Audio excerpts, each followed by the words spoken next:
Hi friends! Welcome to the very first episode of the Happiness Soundtrack. I'm your hostess, Jana Barrett. You can call me Jana Banana. For those who don't know, I'm a commercial flight attendant, and I am fascinated by the associations we form with music. This podcast is built on one simple question. What's a song that reminds you of a happy memory? I've been asking that question to strangers, friends, and everyone in between, collecting their stories one song at a time. This all started when I decided to spend a full year listening only to music I'd never heard before. And that's the story I want to tell you about today. So now, here's why I started the project.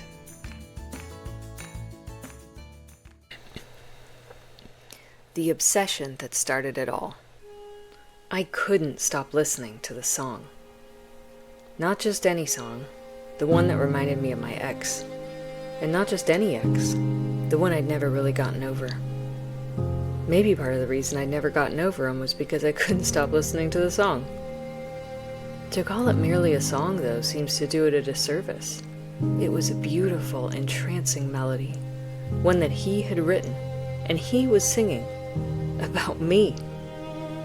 Missing me, loving me, regretting the way he'd handled things, and he'd keep saying it for as long as I'd keep playing it. He could mean it forever, if I'd let him. Maybe most people have totally normal addictions. Alcohol, junk food, cigarettes. But not me. I was addicted to him. Or to the memory of him. The idea of him. The possibility of him. I'd always wanted the chance to finish what we'd started all those years ago. He was either the one who got away, or the one I'd never really had. The lack of resolution is part of what kept me hooked.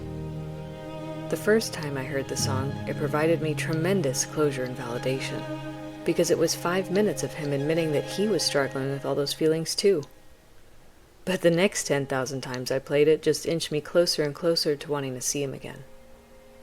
The exact conversion, in case you're wondering, was 1 emotional inch per play, and 10,000 inches is pretty far to let yourself wander down the trail of what-ifs. In fact, it's just shy of rock bottom. So I wouldn't let myself reach 10,001. I had to find a way to stop. I couldn't put just that one song off limits. Everyone knows that when you try not to think about something, it becomes all you can think about. Simply telling myself not to listen to it anymore would feel like someone was dangling it on a string. No, if I wanted to avoid that song, I'd need to hide it amongst a million other songs, while distracting myself with different music. I'd need to go on a music diet. Again, just like I'd done several years prior when I couldn't stop listening to another song I associated with him.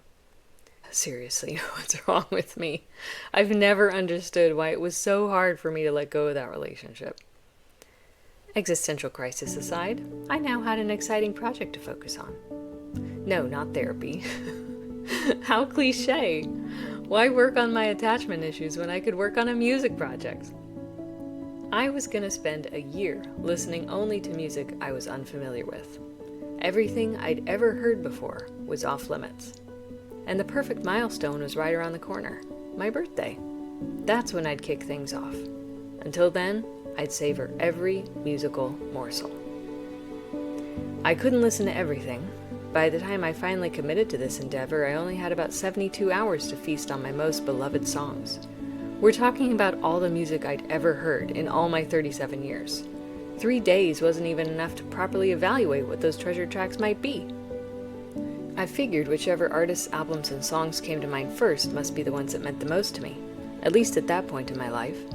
I ravaged my hotel room for some scrap paper and a pen, and scribbled as many favorite bands as I could think of.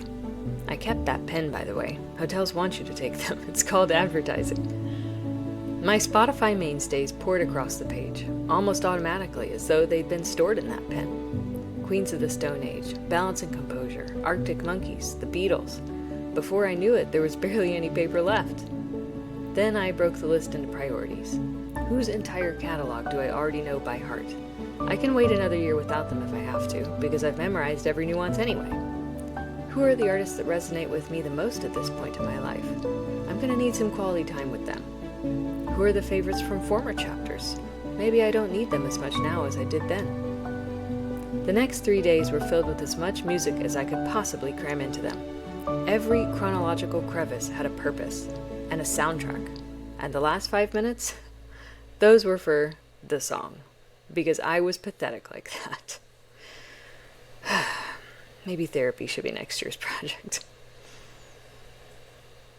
Suddenly, I was 38, and I was starting over. 38-year-old me was not going to be pathetic.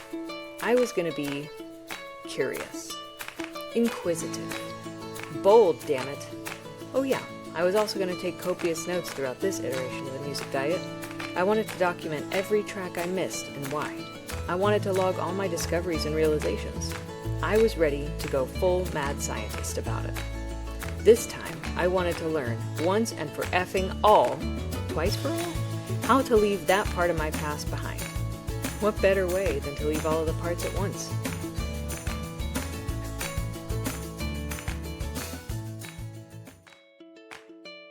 Thank you so much for listening. So how about you? Have you ever put a song off limits because it reminded you of an ex? Surely I cannot be the only one. How did the music make you feel? Angry? Sad? Nostalgic?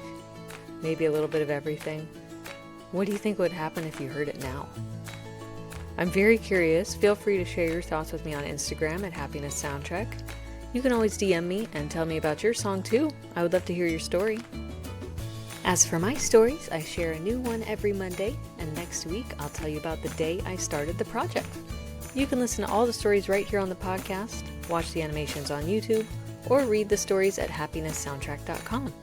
And if you sign up for emails on the website, I'll send the stories straight to your inbox every week, along with the video and podcast links. Have a great week. I'll be back next Monday with a song and a smile.